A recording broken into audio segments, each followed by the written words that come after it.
Olá, alunos! Bem-vindos à nossa aula de revisão.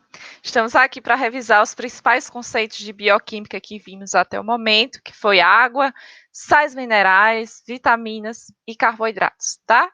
Então, vamos lá. Vamos começar a fazer a correção do exercício que eu deixei para vocês na aula passada. Então, vamos à primeira questão.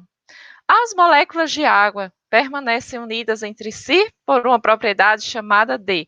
Então, para quem não lembra, né, a molécula de água, a nossa famosa H2O, né, a água tem várias propriedades, e todas essas aqui que estão listadas são propriedades da água, tá? A adesão, que propriedade é essa?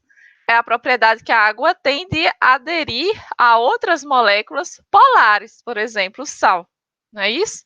Capilaridade, aquela propriedade que a água tem de subir, né, em tubos finos, né, graças à propriedade de adesão e coesão. Tensão superficial. Quando eu falo de tensão superficial, né, vocês imaginam, né, uma poça d'água e aquele insetozinho, né, pousado sobre esta água e ele não afunda, né? Porque a água forma como se fosse uma película ali, né? Essa é a propriedade de tensão superficial. Então, só sobrou para a gente a coesão, tá? Que é a propriedade, né, responsável pela união das moléculas de água entre si, tá? Então, resposta correta, letra D. Questão 2. Como a gente já comentou, né, essas propriedades, vai ficar mais fácil agora, né? O fato de alguns insetos se locomoverem sobre a superfície de água e algumas espécies de plantas crescerem por cima da superfície da água é resultado de um fenômeno físico denominado de. A gente acabou de falar, né, na questão passada. Foi o que? A tensão superficial, tá? Essa é a resposta correta. Próxima questão, questão 3. A água apresenta inúmeras propriedades que são fundamentais para os seres vivos. Qual, dentre as características a seguir relacionadas, é uma propriedade da água de importância fundamental para os sistemas biológicos? Então, a gente vai analisar essas alternativas, tá? Letra A, possui baixo calor específico? Não, a gente viu que a água tem alto calor específico e a temperatura não varia com facilidade, né? Vou colocar um nãozinho aqui para ficar certo. Letra B, suas moléculas são formadas por hidrogênios de disposição linear, espacial linear? Não. Né? A gente viu que não é linear, olha aqui a molécula da água, tá? Não é linear. C, seu ponto de ebulição é entre 0 e 100 graus, ebulição, né? Aquela temperatura lá que a água vai começar a ferver. Não, não é entre 0 e 100, né, gente? Tá errado. Letra D, é um solvente limitado, pois não é capaz de se misturar com muitas substâncias. A água é chamada de solvente universal, tá? Então, não está correta essa alternativa. Só sobrou para a gente a letra E, possui alta capacidade térmica e é solvente de muitas substâncias. Tranquilo? Questão 4.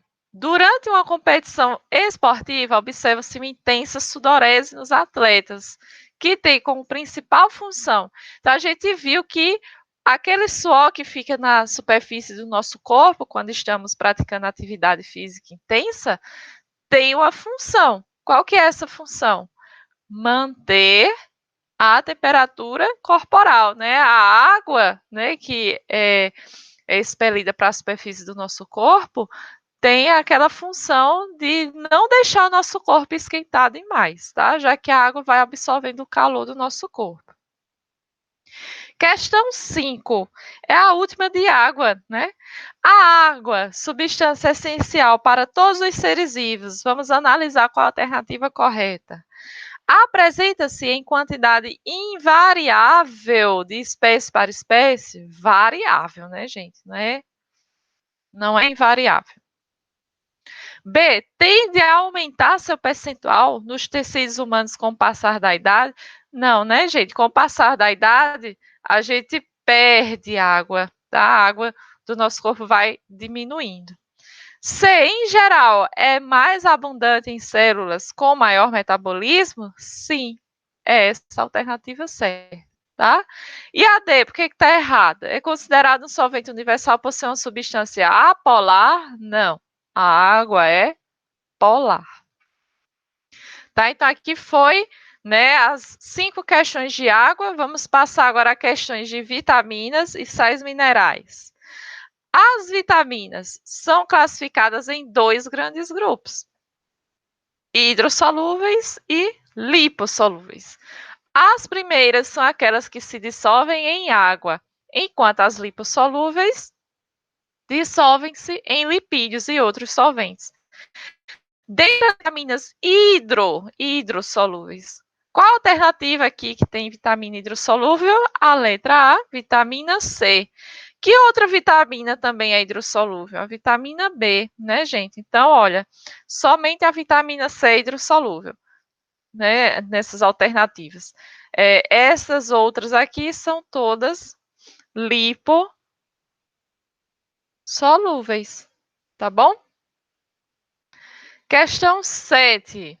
Diversas doenças podem ser causadas pela falta de algumas vitaminas. São chamadas avitaminoses. Como exemplo dessas doenças, podemos destacar o escorbuto, né? Falamos disso aqui.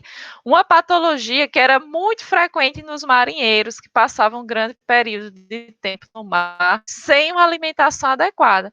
O escorbuto é causado principalmente pela deficiência D. Qual é a vitamina aqui que está faltando, né? Vitamina C. Tá bom? Tranquilo, né, essa questão. Questão 8. Vamos deixar aqui a 7 marcada. O escorbuto é uma doença caracterizada pela inflamação das mucosas e da pele, hemorragias, queda da resistência às infecções, ulcerações das gengivas e queda dos dentes. Por se tratar de uma avitaminose, o escorbuto pode ser evitado pelo consumo de alimentos como. Então, quais são os alimentos, então, ricos em vitamina C, né, gente? Já que está faltando vitamina C. Então, são principalmente as frutas cítricas. Qual a alternativa que mostra aqui frutas cítricas? A letra D, ó, laranja, limão e morango. Questão 9. Em relação aos sais minerais, é correto afirmar que são elementos reguladores do nosso corpo. Já é a nossa alternativa correta. Por que as outras estão erradas? Vamos ver. São necessários em grande quantidade para o nosso organismo? Não, elas são necessárias em pequena quantidade. C. São importante fonte de energia? Não.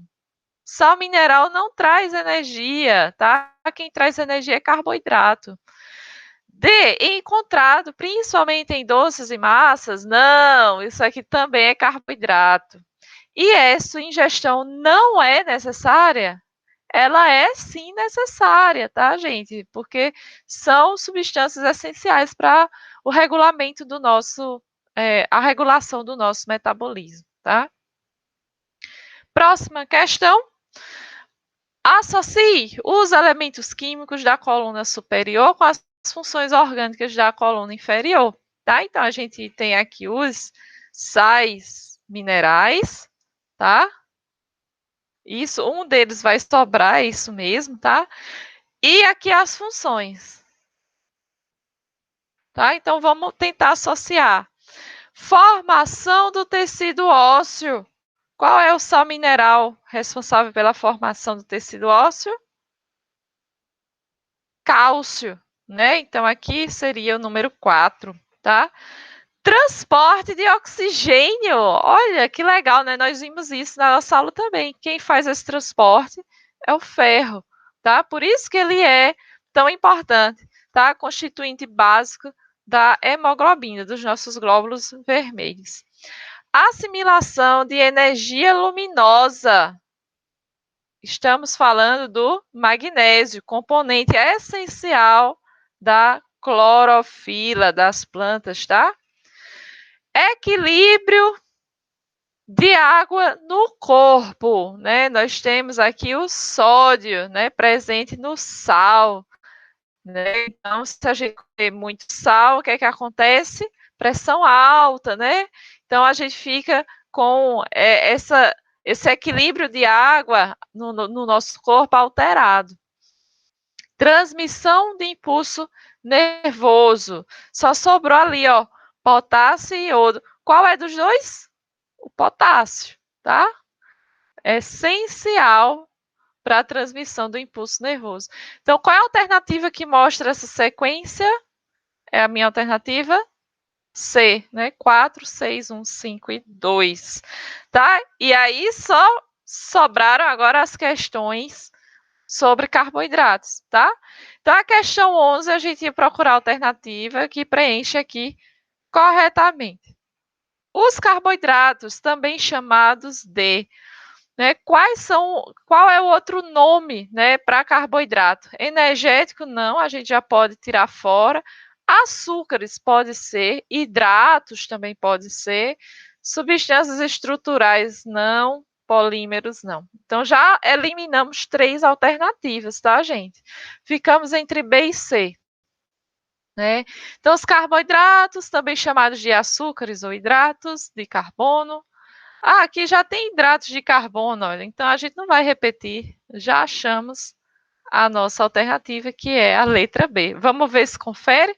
São moléculas orgânicas que constituem a principal fonte de energia para os seres vivos, com exceção do mel, né? Vou botar aqui. Todos os carboidratos são de origem vegetal. Isso mesmo, né? Aí o mel, ele é de origem animal, né? Porque são as abelhas que produzem. E eles podem ser classificados em monossacarídeos, disacarídeos e polissacarídeos. Os monossacarídeos apresentam átomos de carbono em sua molécula e seus principais representantes são a glicose, frutose e galactose, tá? Bem simplesinha, uma questão teórica. Questão 12. Sabemos que o amido é uma importante substância de reserva encontrada em plantas e algumas algas. Marque a alternativa correta a respeito do amido. Então, vamos analisar. O amido não é um carboidrato, ó, já está errado, né? O amido é um carboidrato. O amido é um disacarídeo, assim como a frutose. Não, disacarídeo não, né, gente? Ele é polissacarídeo. Nem a frutose também não é disacarídeo, ela é monossacarídeo.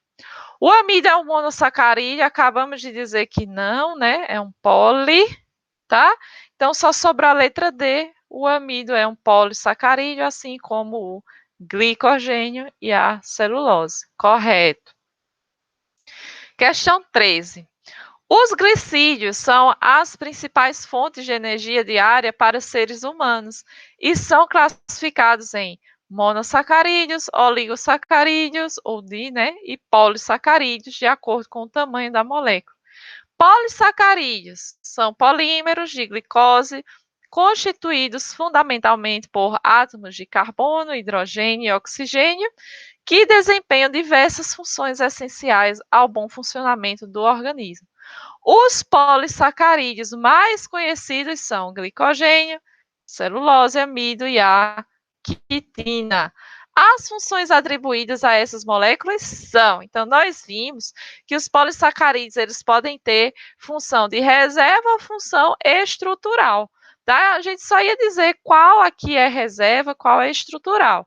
Glicogênio, reserva, tá? É a nossa substância de reserva dos animais.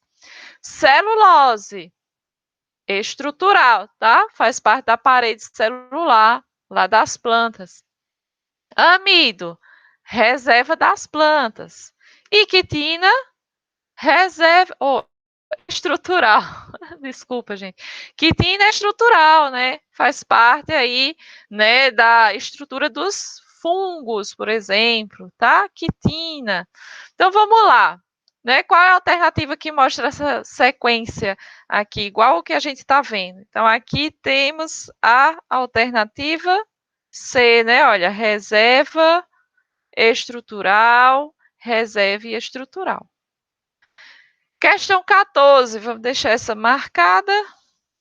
Questão 14, está já acabando, viu, gente? Na composição química das células, um constituinte de extrema importância são os glicídios, também chamados de açúcares ou carboidratos. Analisa as proposições com relação a estas moléculas. Então, vamos dizer quem está verdadeiro e quem está falso. Algumas são fonte primária de energia para as células e outras atuam como reserva desta energia? Sim, verdadeiro, tá? Alguns glicídios são importantes para a formação dos ácidos nucleicos? Sim, gente, nós vimos isso, né? Para formar DNA e RNA, a gente precisa, né, também da molécula de açúcar, né? A ribose e a desoxirribose, que são pentoses, tá? Açúcares com 5 carbonos, tá? 3. Como exemplo destas moléculas, pode-se citar a glicose, o amido, o glicogênio, a celulose? Sim, verdadeiro. Isso, todos eles são exemplos de carboidratos. Além da função energética, elas podem ter papel estrutural, acabamos de ver na questão 13 que sim. Então, todas são verdadeiras, letra E. E vamos à nossa última questão. A ribose e a desoxirribose são os componentes estruturais dos ácidos nucleicos e exemplos de monossacarídeos que compõem as moléculas de DNA e RNA. O nome dado aos monossacarídeos diz respeito ao número de átomos de carbono da molécula. Sim, nós vimos isso, né? Desse modo, a ribose e a desoxirribose são monossacarídeos constituídos por quantos átomos de carbono? Nós vimos que ribose e desoxirribose são pentoses, então quer dizer que eles têm 5 átomos de carbono na estrutura. Então aqui é a letra B. Tá, gente? Então, né, aqui vocês, ó, destrinchem essa revisão, tá? Eu espero que vocês tenham conseguido fazer esse exercício, tá? É bem importante que vocês estejam sempre revisando os conteúdos que a gente está vendo, tá?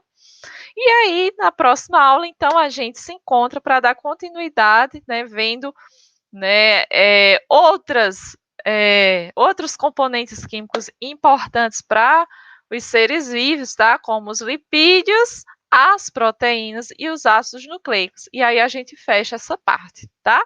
Então, eu espero que vocês tenham gostado da nossa revisão e a gente se encontra na semana que vem, tá bom?